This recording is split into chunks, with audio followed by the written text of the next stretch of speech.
जी, सब क्वेरीज देखिए, पहले हम लोग जो क्वेरीज का इस्तेमाल कर रहे थे वो ऐसे ही थी कि आप जो है एक डाटा फेच करते थे, सिलेक्ट करते थे, अपडेट करते थे, डिलीट करते थे, या कोई भी आप एसक्यूएल का ऑपरेशन परफॉर्म कर रहे होते थे तो आपको एक सिंगल क्वेरी का इस्तेमाल करना होता था, जिसकी बेसिस पे आपको कोई रिजल्ट जो है वो शो हो जाता था, या कुछ आप अपडेशन करना स्टार्ट कर देते थे, या कोई डाटा डिलीट होता था, या कोई डाटा आप इंसर्ट कर रहे होते थे। तो ये आप काम कर रहे होते थे एक सिंगल क्वेरी के अंदर।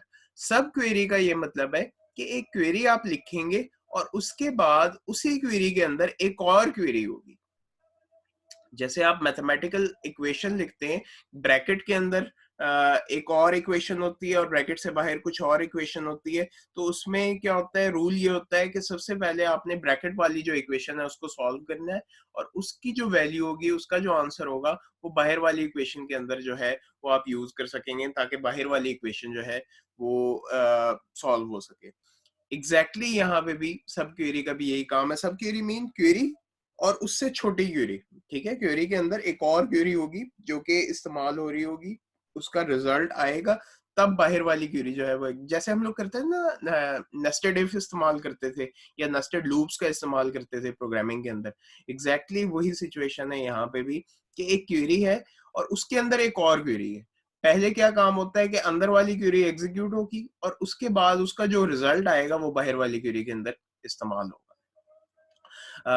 थियोरेटिकली यहाँ तक हम लोग देख लेते हैं। अब देखें, एक आपके पास एग्जांपल आ गई है कि आपको मल्टीपल टेबल्स से डाटा निकालना है, मल्टीपल टेबल से डाटा फेच करना है। अब इस बेसिस पे कि आपके पास, ये देखें यहाँ पे एक एग्जांपल है जी, हमें जी मेन 163 मेन स्ट्रीट ब्रांच जो है उसका डाटा चाहिए, उसका स्टाफ नेम चाहिए, फादर नेम चाहिए, फर्स्ट नेम चाहिए, लास्ट नेम चाहिए और पोजीशन चाहिए। अब देखें, स्टाफ से रिलेटेड है डाटा स्टाफ वाले टेबल के अंदर, और ब्रांच से रिलेटेड डाटा जो है वो ब्रांच वाले टेबल के अंदर है। स्टाफ का जो स्ट्रक्चर है वो ये है कि किस ब्रांच में कौन सा स्टाफ एग्जिस्ट करता है, उसकी पोजीशन क्या है, उसकी सैलरी क्या है, या जो भी स्टाफ से रिलेटेड इंफॉर्मेशन है। लेकिन वहां पे ब्रांच का एड्रेस नहीं है, वहां पे ब्रांच की फॉरेन की इस्तेमाल हो रही है, जो कि ब्रांच नंबर है या ब्रांच आईडी हम लोग कह सकते हैं। सो दूसरा टेबल है हमारे पास ब्रांच वाला, जिसमें ब्रांच से रिलेटेड डाटा है, उसमें ब्रांच नंबर भी है हमारे पास, उसकी स्ट्रीट है, उसका एड्रेस है, उसका फोन नंबर है। ब्रांच से रिलेटेड तमाम इंफॉर्मेशन जो है वो ब्रांच वाले टेबल में है, और स्टाफ से रिलेटेड तमाम इंफॉर्मेशन स्टाफ वाले टेबल में है। अब हमने क्या करना है, इस क्वेरी का जो मकसद है वो ये है कि मल्टीपल टेबल से आपने डाटा निकालना है। हमें नहीं पता कि ब्रांच आईडी जो है वो एक स्पेसिफिक स्ट्रीट में या स्पेसिफिक एड्रेस की ब्रांच आईडी क्या है। लेट्स से मैं कहता हूँ कि हबीब बैंक कचहरी बाजार वाली ब्रांच, उसका ब्रांच कोड क्या है मुझे नहीं पता। तो मुझे क्या करना पड़ेगा कि बैंक्स वाले टेबल में मैं जाऊंगा, ब्रांचेस वाले टेबल में जाऊंगा, वहां पे मुझे सर्च करना पड़ेगा, select all from branches where address is equal to Kachahri Bazar. तो क्या होगा, कचहरी बाजार में जो हमारे पास एचबीएल या दूसरे बैंक्स होंगे, उनसे रिलेटेड वैल्यूज मुझे निकलना स्टार्ट हो जाएंगी, शो होना स्टार्ट हो जाएंगी। ऐसे ही है ना, एक क्यूरी का रिजल्ट ऐसे निकलेगा, और उस क्यूरी का रिजल्ट नेक्स्ट क्यूरी के अंदर आप इस्तेमाल कर सकते हैं। अब देखिए, मुझे जो है स्टाफ नंबर चाहिए, सॉरी, मुझे स्टाफ नंबर चाहिए, फर्स्ट नेम चाहिए, लास्ट नेम चाहिए और पोजीशन चाहिए स्टाफ वाले टेबल से, जिसका ब्रांच नंबर, अब ब्रांच नंबर मुझे नहीं पता, 1 2 3 4 5 6 B001 B002 B003 जो भी है, वो कैसे फाइंड आउट करेंगे। एक ब्रैकेट मैंने लगाया और इसके अंदर लिखा सिलेक्ट ब्रांच नंबर, सिर्फ मुझे ब्रांच नंबर चाहिए फ्रॉम ब्रांच वाले टेबल से, where street is equal to 163 main street. अब सबसे पहले जो कंपाइल होगी या रन होगी क्वेरी, वो नीचे वाली नेस्टेड क्वेरी इस्तेमाल होगी। अब देखें, select branch number from branch where street is equal to 163। अब डाटा में मे बी B001 हो, B002 हो, B003 हो, लेट्स से यहाँ पे एग्जांपल भी है B003 जो है इस क्वेरी का रिजल्ट निकलता है। तो अब क्या होगा कि आपकी ये वाली क्वेरी जो है वो खत्म हो जाएगी, ये एग्जीक्यूट हो चुकी है, और यहाँ पे जो रिजल्ट निकलेगा वो B003 निकलेगा। अपना माइक बंद कर लें प्लीज। सो अब क्या हुआ है कि इस पूरी क्यूरी का रिजल्ट जो है वो खत्म हो गया, ये एग्जीक्यूट हो गई है, और इसकी जगह पे क्या रिजल्ट निकला है हमारे पास, B003 निकला है। अब बाहर वाली क्यूरी एग्जीक्यूट होगी कि select staff number first name last name position from staff where branch number is equal to this. इस बात की समझ आई है जी? क्लियर है? जी सर क्लियर है। कोई क्वेश्चन है यस तो सर। पूछ सकते हैं। सर एग्जांपल करा दें। ये एग्जांपल रिपीट कर दूं? Yes sir. ओके, सबसे पहले इसके लिए हमें क्या करना पड़ेगा कि आप सिंपली इस स्ट्रक्चर को देखें कि एक क्वेरी जो है वो एग्जीक्यूट कैसे होती है। ठीक है, सबसे पहले हम लोग ये देखते हैं कि बाकी सारे क्वेरी छोड़ दें, आप सिर्फ इस पोर्शन को चेक करें कि इसमें क्या काम हो रहा है। इसमें क्या हो रहा है जी, आपको सिर्फ ब्रांच नंबर चाहिए। ब्रांच नंबर चाहिए किस टेबल में से? ब्रांच वाले टेबल में से, जिसकी स्ट्रीट जो है, जो भी आपने कंडीशन देनी है, जिसकी स्ट्रीट जो है 163 मेन स्ट्रीट है। अब इस पूरी की पूरी क्यूरी के एग्जीक्यूशन से कोई एक ब्रांच नंबर जो है वो हमें मिल जाएगा। ऐसे ही है, लेट्स से ब्रांच नंबर 1 जो है वो हमें मिल गया कि ब्रांच नंबर 1 वो ब्रांच है जिसका एड्रेस या जिसकी स्ट्रीट जो है 163 मेन स्ट्रीट, ये कुछ वैल्यू है। ठीक हो गया। अब ये वाली क्वेरी एग्जीक्यूट होगी, इसका रिजल्ट निकल आया है। हम अगर इस रिजल्ट को किसी और क्वेरी के अंदर इस्तेमाल करना चाह रहे हैं तो उसके लिए हमें नेस्टेड क्वेरी का इस्तेमाल करना पड़ता है। ये हम लोग ब्रैकेट्स इस्तेमाल करते हैं। अब देखें, अगर इसका रिजल्ट ये आ गया है तो हमारी ये पहले वाली क्वेरी में जो रिजल्ट निकलेगा या जो क्वेरी एग्जीक्यूट होगी वो ऐसे होगी, select staff number first name last name position from staff where branch number is equal to. अब ये वो पूरी की पूरी क्यूरी रन हो चुकी है ऑलरेडी, तो इसकी जगह इसका रिजल्ट इस ऊपर वाली क्यूरी के अंदर आएगा जो कि हमारे पास 1 निकला हमारे एग्जांपल के मुताबिक।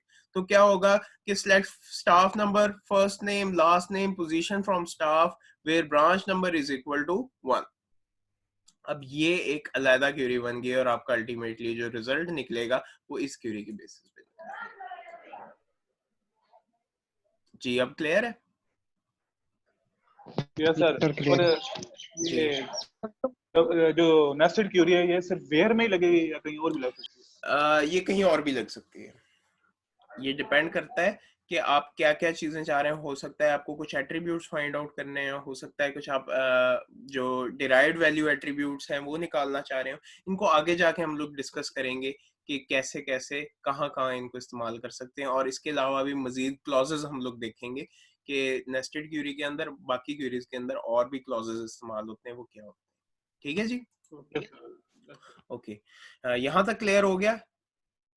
पहले ब्रैकेट वाली क्वेरी एग्जीक्यूट होगी, उसका जो रिजल्ट होगा वो बाहर वाली क्वेरी के अंदर। ऐसे ही आप मल्टीपल लेवल्स निकाल सकते हैं। मे बी ये पूरे का पूरा रिजल्ट जो है वो किसी और क्वेरी में जाता हो। ठीक है, तो आप मल्टीपल नेस्टेड क्वेरीज का यहाँ पे इस्तेमाल कर सकते हैं। ओके, आगे चलते हैं जी।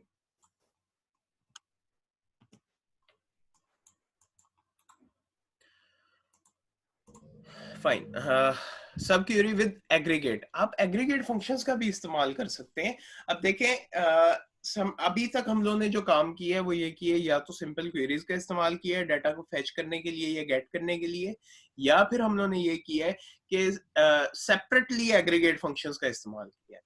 अब क्या किया जा रहा है, उन दोनों कॉन्सेप्ट्स को मर्ज किया जा रहा है कि आप सब क्यूरी का इस्तेमाल कर सकते हैं, सिंपल क्यूरीज का भी इस्तेमाल कर सकते हैं एग्रीगेट फंक्शंस के साथ।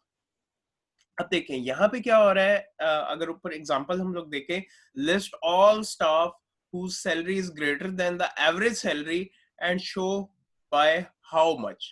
इसका ये मतलब है कि आपने स्टाफ की सारी इंफॉर्मेशन दिखानी है और एवरेज सैलरी जो स्टाफ की होगी उसमें से उन स्टाफ का डिफरेंस निकालना है। मतलब कि हमारे पास टोटल स्टाफ है, लेट्स से 50 लोग हैं हमारे पास, और उन 50 लोगों की डिफरेंट सैलरीज हैं। उनकी सैलरीज की एवरेज हम लोग कैसे निकालेंगे? एवरेज की क्वेरी इस्तेमाल करेंगे जो कि एक एग्रीगेट फंक्शन होगा। ये पूछ ये रहा है कि आपको स्टाफ की तमाम इंफॉर्मेशन चाहिए और इसके साथ साथ सैलरी डिफरेंसेस चाहिए, किसके साथ? एवरेज के साथ। एवरेज सैलरी से कम है या एवरेज सैलरी से ज्यादा है उस पर्सन की सैलरी, ठीक है। तो ये हम लोगों ने डिफरेंस निकालना है, और डिफरेंस का क्या मतलब होता है, सब्ट्रैक्शन, ऐसे ही है ना। तो हम लोग ये यहाँ पे देखें, हम लोगों ने वेयर के क्लॉज में नेस्टेड क्यूरी का इस्तेमाल नहीं किया। यहाँ पे क्या किया गया है, यहाँ पे कि सबसे पहले ब्रैकेट वाली चीज हम लोग देख लेते हैं। सिंपल सी चीज कि select average salary from staff, staff से कुछ एवरेज सैलरी आपने निकाली है, ठीक है। लेट्स सपोज कि इस पूरी की पूरी क्यूरी का रिजल्ट जो है वो आया है 50,000 फाइन, 50,000 आ गया। अब अगर इसको आप पूरी की पूरी क्यूरी को एग्जीक्यूट करें, अभी वेयर का क्लॉज हम लोग नहीं लगाते, इसको रोक देते हैं। हम लोग कहते हैं कि select staff number, first name, last name, position, salary, salary minus this query, और इस क्यूरी का रिजल्ट जो निकला है वो कितना निकला, 50,000 निकला। तो क्या होगा कि उस स्पेसिफिक पर्सन की वो जो लिस्ट ऑफ पर्संस होंगे हमारे पास, उनकी सबकी जो सैलरीज हैं उसको माइनस कर दिया जाएगा हमारी एवरेज सैलरी के साथ, जो कि रिजल्ट निकला था हमारी इस क्यूरी का 50,000। यहां तक बात समझ आती है? जी सर, आ गया। Yes sir. ठीक है। इसके बाद ये एज जो है ये ऑप्शनल है, और एज आपको पता है हम लोग एलियस यूज कर रहे होते हैं बजाय इसके कि ये एवरेज सैलरी, एवीजी सैलरी लिखा हुआ है आपके कॉलम के अंदर, आप क्या करते हैं कि सैलरी डिफरेंस लिख दिया, तो ये पूरे का पूरा कॉलम जो है ये रीनेम हो जाएगा एज सैलरी डिफरेंस। ये सिर्फ रिपोर्ट के अंदर होगा। फ्रॉम स्टाफ वाला टेबल, अब नेक्स्ट जो चीज है, आप वेयर के क्लॉज में भी नेस्टेड क्यूरी का इस्तेमाल कर सकते हैं। Where salary is greater than select average salary from staff, और ये चीज और ये चीज दोनों सेम है। अगर इसका जो रिजल्ट निकलेगा सेम इसका रिजल्ट निकलेगा जो कि हमारे पास 50,000 है, तो अल्टीमेटली जो आपकी क्यूरी बन गई है वो ये बनी है कि select staff number, first name, last name, position, salary minus 50,000 as salary difference from staff where salary is greater than 50,000. Clear जी? क्लियर। Yes sir. मैथ्स में जैसे आप करते हैं ना कि पहले ब्रैकेट वाली इक्वेशन है उसको सॉल्व करते हैं और उसके बाद ब्रैकेट से बाहर निकलते हैं, एग्जैक्टली यहाँ पे भी करना है कि जो कुछ इस ब्रैकेट के अंदर होगा पहले उस क्वेरी को एग्जीक्यूट किया जाएगा, उसका रिजल्ट जो है वो कहीं पे सेव हो जाएगा, और उस रिजल्ट को बाद में ऊपर वाली क्वेरी के अंदर इस्तेमाल किया जाएगा, तो आपकी अल्टीमेटली मल्टीपल क्वेरीज रन हो जाएगी।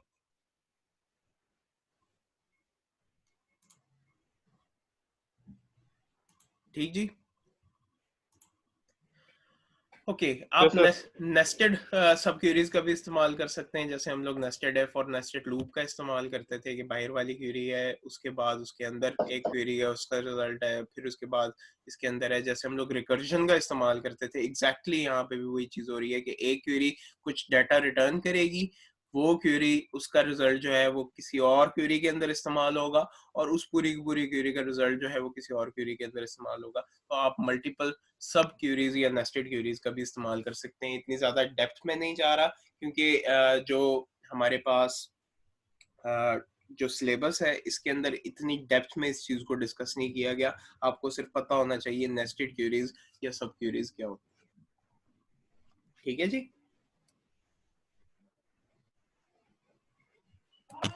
ओके, नेस्टेड सब क्यूरी की हम लोग बात कर रहे थे। इसके अंदर जो है आप डिफरेंट कीवर्ड्स इस्तेमाल कर सकते हैं, जैसे इन का इस्तेमाल किया जा सकता है।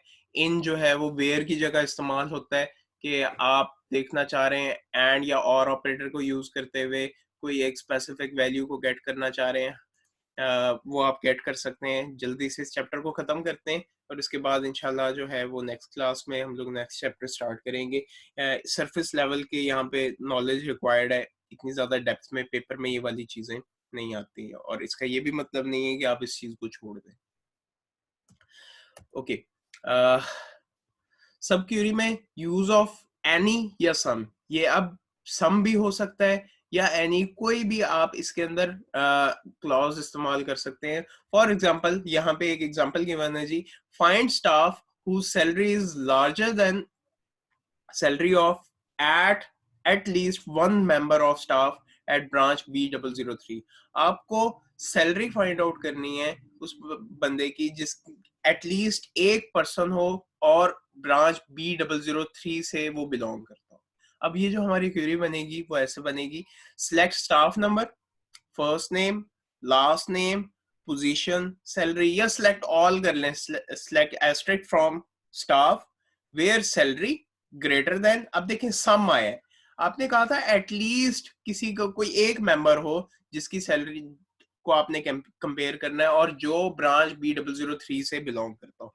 तो ये क्या करेगा, रैंडमाइज कर देगा चीजों को। और हमारी जो क्वेरी है यहाँ पे वो यही है कि select salary from staff where branch number is equal to B003।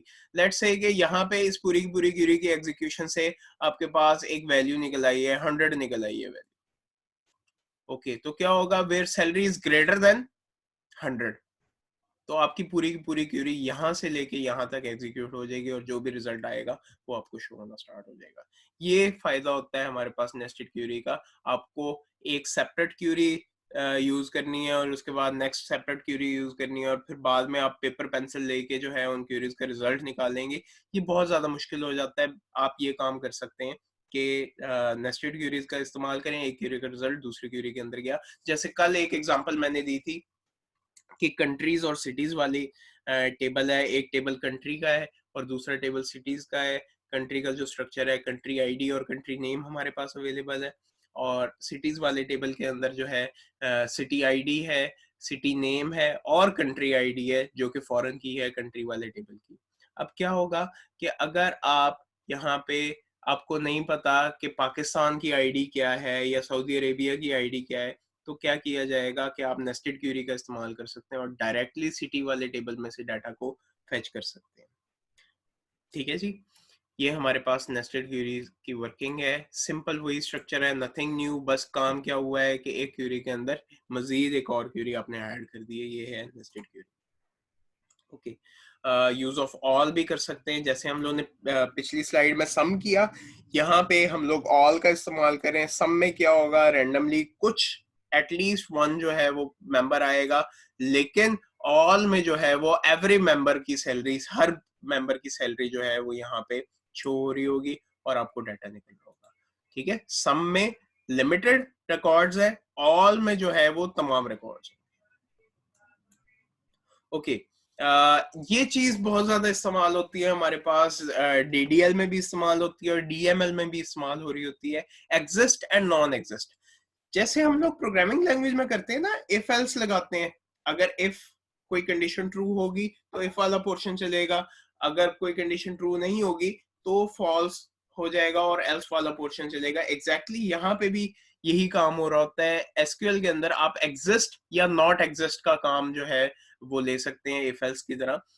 कैसे, अगर आपके पास कोई भी रिजल्ट सब क्वेरी में निकलता है तब आपकी बाहर वाली क्वेरी चलनी चाहिए, अदरवाइज नहीं चलनी चाहिए। लेट्स से हम कहते हैं जी, ऊपर वाली एग्जांपल में ही देख लेते हैं, B003 से रिलेटेड कोई भी स्टाफ मेंबर है ही नहीं हमारे पास, तो क्या इस क्वेरी को चलना चाहिए?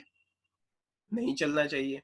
जब कुछ रिजल्ट ही नहीं निकल रहा हमारी सब क्वेरी के अंदर और उसी का रिजल्ट हमारी ऊपर वाली क्वेरी के अंदर जाना है, तो ये इसका रिजल्ट बिल्कुल भी आपके पास नल आएगा। तो आप क्या करेंगे कि कोई रिजल्ट इसमें से नहीं निकालेंगे। इसीलिए यहाँ पे एग्जिस्ट या नॉट एग्जिस्ट का इस्तेमाल किया जा सकता है कि अगर डाटा एग्जिस्ट करता होगा, रिजल्ट एग्जिस्ट करेगा, तब ऊपर वाली क्वेरी को एग्जीक्यूट किया जाए। अगर रिजल्ट एग्जिस्ट नहीं करता होगा तो क्वेरी को एग्जीक्यूट ना किया जाए। ऐसे ही आप डुप्लीकेशंस के लिए भी एग्जिस्ट या नॉट एग्जिस्ट का इस्तेमाल कर सकते हैं। टेबल क्रिएशन में भी एग्जिस्ट या नॉट एग्जिस्ट का काम कर सकते हैं। फॉर एग्जांपल, हम लोग एक डेटाबेस बना रहे हैं जिसमें ऑलरेडी एक यूजर्स के नाम से टेबल मौजूद है। अब अगर आप डाटा डेफिनेशन लैंग्वेज से दोबारा क्रिएट टेबल यूजर करते हैं तो क्या यूजर को बनना चाहिए?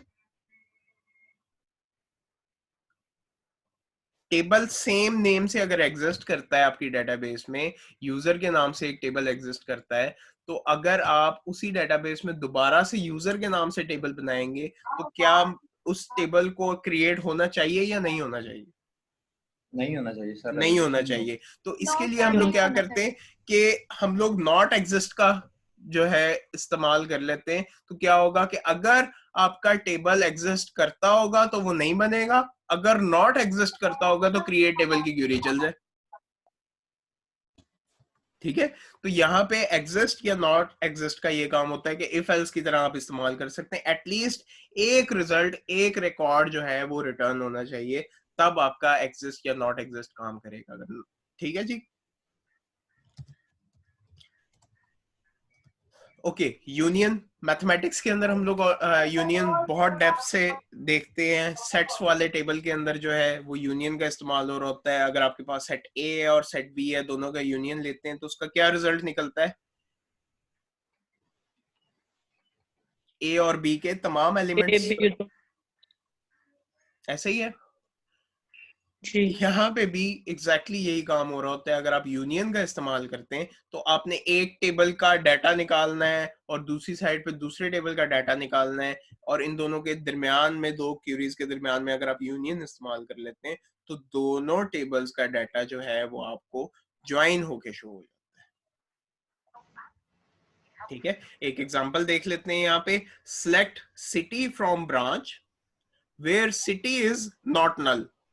और ये नॉट नल वाली क्यूरी भी हम लोग ने क्लास के अंदर डिस्कस की थी। हम लोगों ने फोन नंबर्स निकाले थे स्टूडेंट्स के, कि हम लोगों ने उन स्टूडेंट्स का डाटा निकाला था जिनके फोन नंबर अवेलेबल नहीं है, और उनका लिस्ट हम लोगों ने क्रिएट की थी। अच्छा जी, select city from branch where city is not null, मतलब कि आपने वो सिटीज निकालनी है जो कि खाली नहीं है, एम्प्टी नहीं है, उसमें कुछ वैल्यूज जो है वो एग्जिस्ट करती है। ओके, राइट साइड पे अगर हम लोग नीचे वाली क्वेरी देखें, select city from property for rent where city is not null. अब यहाँ पे क्या किया गया है कि सिटीज निकाली गई हैं प्रॉपर्टी फॉर रेंट वाले टेबल में से, और ऊपर वाली क्वेरी के अंदर क्या किया गया है कि सिटीज निकाली गई हैं ब्रांच वाले टेबल में से। अब इन दोनों को यूनियन करेंगे तो क्या होगा कि दोनों टेबल्स की जो सिटीज है इनका डाटा आपको शो हो जाएगा। आप देखिए, यहाँ से भी हमें सिटी चाहिए और यहाँ से भी हमें सिटी चाहिए, इन दोनों के दरमियान में यूनियन हो गया। हमारे पास एक सेट सी है, दूसरा सेट बी है लेट्स से, और इन दोनों के दरमियान में अगर आप यूनियन करते हैं तो क्या होता है, इसका रिजल्ट और इसका रिजल्ट, दोनों का रिजल्ट जो है वो आपको शो होना स्टार्ट हो जाएगा। ये हमारे पास यूनियन के अंदर भी एसक्यूएल में यही काम हो रहा होता है। ओके, क्लियर है जी? आगे चलें। Yes sir. Okay, yes sir, clear है सर। मैथमेटिक्स की इंटरसेक्शन, आइडिया बताएं क्या होता है इंटरसेक्शन में?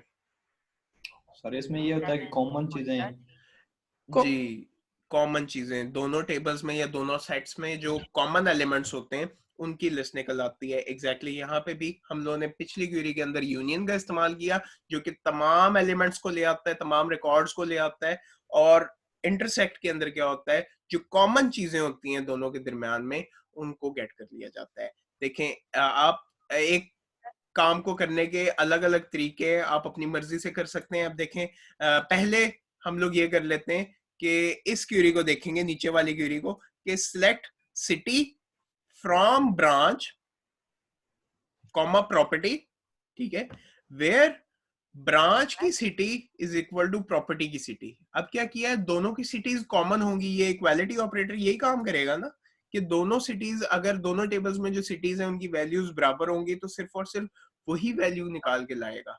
एग्जैक्टली यही रिजल्ट अगर हम लोग देखें इंटरसेक्शन के थ्रू तो हम लोग कर सकते हैं। Select city from branch, branch वाले टेबल में से सिटी लेके आओ, और select city from property for rent, property for rent वाले टेबल में से सिटी को लेके आओ, और इनको इंटरसेक्ट कर दो। इंटरसेक्शन से क्या होगा, जो कॉमन